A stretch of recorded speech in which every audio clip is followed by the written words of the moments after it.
Nobody hands you a syllabus for crisis leadership. It shows up, it taps you on the shoulders, and says, you're up. And suddenly, all of the leadership theories, the personality profiles, and the strategic planning sessions don't feel quite as impressive as they used to. Because in a crisis, people don't follow a plan, they follow you. Welcome to A Leader's Purpose podcast. My name is Tammy, and I'm excited that you are here today. I was having a conversation with a new client, and one of the reasons why they came to work with me is because they want to build a resilient team. They know the culture is shifting. They see some things that are happening in the world that they want to protect themselves from. And so they realize as a leadership team that they haven't built the resilience they need. And I thought this would be a great series for the podcast. Over the next couple of weeks, we're going to be talking about all things resilience. What does it take to be a resilient leader? What does it take to have a resilient team? What makes a resilient team? And then what to do about it. Because crisis leadership isn't a title. It's not a personality. And it's not a training binder. It's a presence. It's a pace. It's a clarity. The way you walk into the room without adding chaos to it.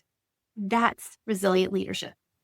And this is something that I used to think true leaders were the ones who had all the answers. They're the ones who had it all together. They're the ones who were the strongest, the tallest, the boldest, the most anything. And the more I studied leadership, the more I studied resilience, the more I understood change, the more I realized that it's the embodiment of peace, calm, resolve, conviction that makes a leader a true leader in the times of crisis. One of the things that I did, I was on a crisis team in the Air Force. I first moved to Wichita Falls for aerospace.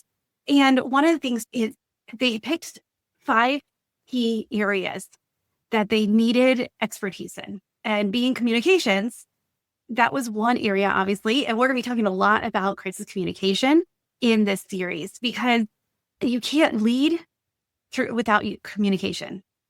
You can't. And so they needed somebody who is calm under pressure and can think on their feet and can solve problems and bring solutions versus cause problems or bring chaos. And so that's one of the things that I got the privilege of doing. I interviewed for it and I did some personality tests for it. And they put me in some situations. And the way that I handled the stress, it allowed me to get this position.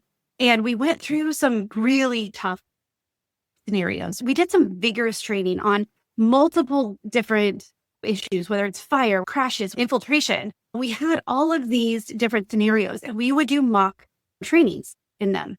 The key is that we would have to put in our mind that they're real. We had to take the theory that we learned and then put action steps to it. And so that's one of the things because I was thinking with this team, I was working with them and I realized that they had no crisis plan in the first place, but also they had no way of starting one. They had no idea of who were the people that were calm under pressure because it doesn't matter the titles, but the titles are not what you should look for the leaders in a crisis. It's the calm under pressure. It's the person who has the resolve and can make quick decisions. And a lot of this is we think that there's a certain personality type that it has to be. And a lot of times it's not that. It's the fact that you can train, you can learn, you can do this. And you need to want to. Your team needs to want to work together. And the core truth is crisis doesn't reveal your plan. Crisis reveals your posture. And your team will mirror whatever posture you choose to take. I want to talk today about 3 crisis realities every leader should know. Because if we don't understand our role as a leader through a crisis, through trauma, through a circumstance, through situation, then if we don't understand what our role truly is, then we're not able to lead in a way that our people need. Because again, they don't follow the plan.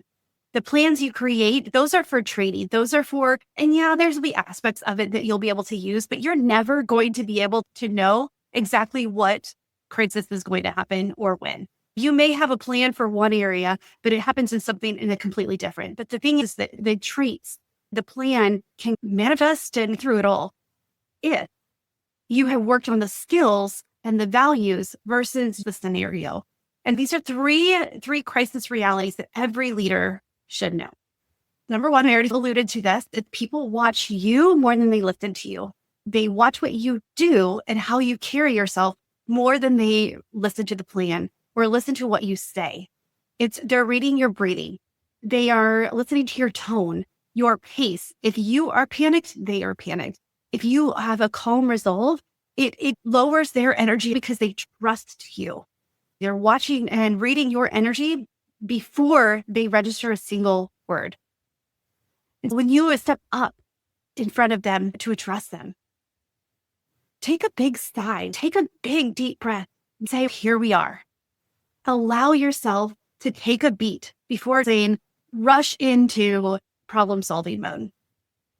Giving yourself that moment to take a beat, to take a breath, not only reduces the energy in your team, it also allows you to gives your brain time to think of what you're going to say next, and you can be more intentional about the words you use.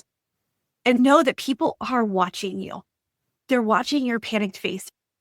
If you want others to handle it with peace and calm and resolve, model it.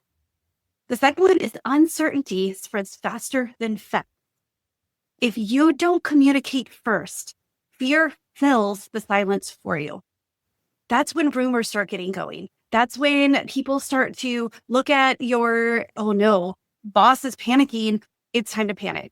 And then they start working out of fear and out of scarcity, and they don't think things through. Communicate first and clearly.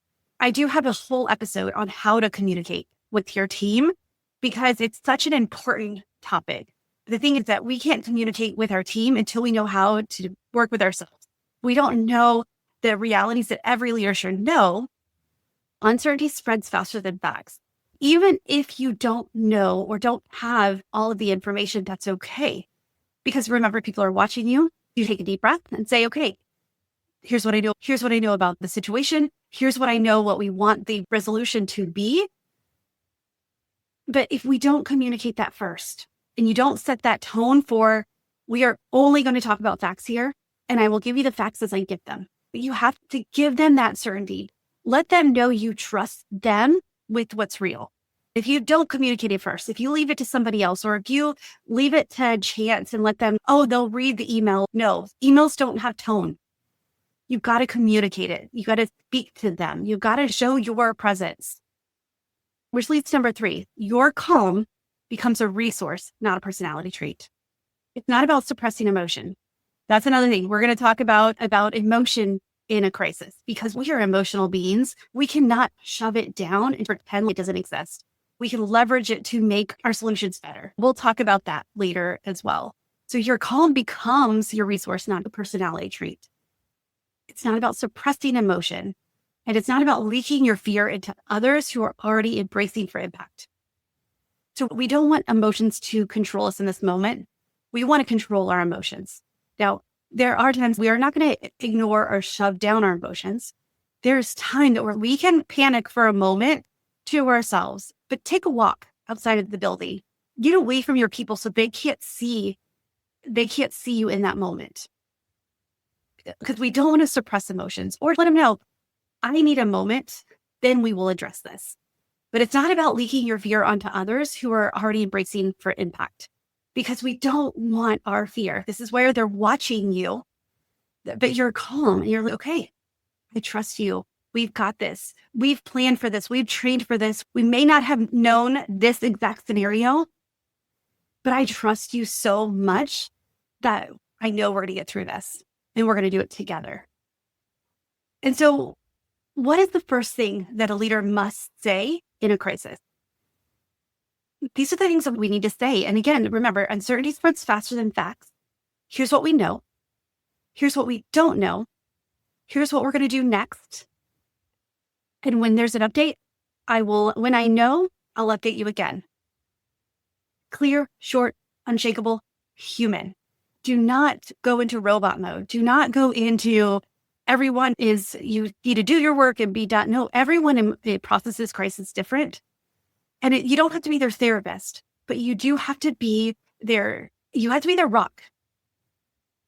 As a leader, being a leader is hard. That is our role, is to protect our people, take care of our people. That's in the time of when it's easy and things are going well, and also in the time of crisis. That's one reason why we need to build trust beforehand. We need to create a way of communicating. We need to create boundaries. We need to create processes. We need to understand how people react to fear and crisis, because then that will give us insight to who do we need to bring on board first for our crisis team. Leadership in a crisis isn't about being the hero who fixes everything. It's not about being the strongest in the room or the smartest in the room or the quickest in the room. It's about being the one who refuses to panic first. It's about having that resolve and understand within yourself that you trust that everything's figure outable. And this is why understanding yourself first, way before the crisis. This is when we understand what motivates us, what motivates our team, what our core avoidances are, what are our triggers, and what are we going to lean into in this type of time of fear? Because if we can recognize those, then we'll be able to step out of them, to make a decision rather than a reaction.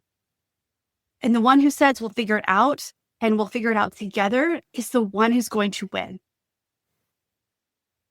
As we talk about this resilient team, which I'm excited to talk about, if you can build the resiliency together, you're going to be able to thrive. And in that amidst a crisis, you're going to be able to find opportunities. You can actually not only survive the crisis, but you're going to be able to thrive through it and grow. And how amazing would that be, that as a team, that you know that of course we don't want to go through crises, but we know we have the resolve, we have the conviction, we have a plan that is steady on a foundation, not actions, that we know a crisis that will lead to something more for us.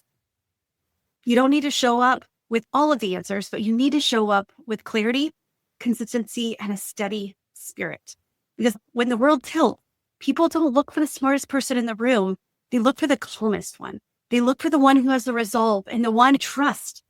Be the leader that even when your knees knock a little, your team will go to you.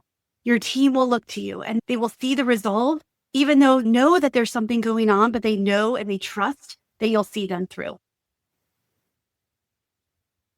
Do you have a resilient team? If you look now, if you needed someone to communicate things, or if you needed someone to steady the room, who would it be? Would it be you? Do you know how to steady your people? Because if you don't, that's the first step.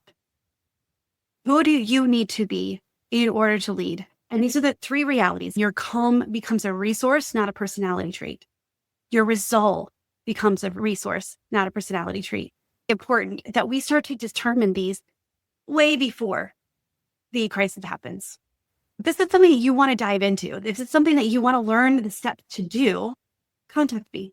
Get on my calendar. Let's talk. Let's look at your team. Let's look at you and see where are some of the holes? What are some of the things you're doing well and that you can pour gas on and make better? Stay tuned for the next couple of episodes because I think this is going to be a good series. We need to build resilience in ourselves and we need to be able to have the conviction and the resolve to know that no matter what comes our way, we'll be able to manage it, that we'll handle it. And even the understanding that whatever it is, it's going to stink. It's going to be hard. And we're going to come back through the other side better than we were at the beginning. If that's something that you want for your team, get on my calendar and let's chat about what's possible. TammyMarieCoaching.com/call. Friends, if you have not left me a rate and review for this podcast, I would appreciate it. It means a lot to me and it takes 30 seconds. If you would consider doing that, if you know a leader who is a resilient leader or could use some resilience or is building a resilient team, send them this podcast. Let them know that this is what we're going to talk about over the next couple of weeks. And let's dive in because this is going to change the course of our 2026 and beyond. This is going to change the way we show up to work. If we know and we have the resolve that not only is the team resilient together, but as a leader, you know that your team trusts you enough to lead them through it. My friend, choose joy till joy chooses you, and I will see you soon. Bye for now.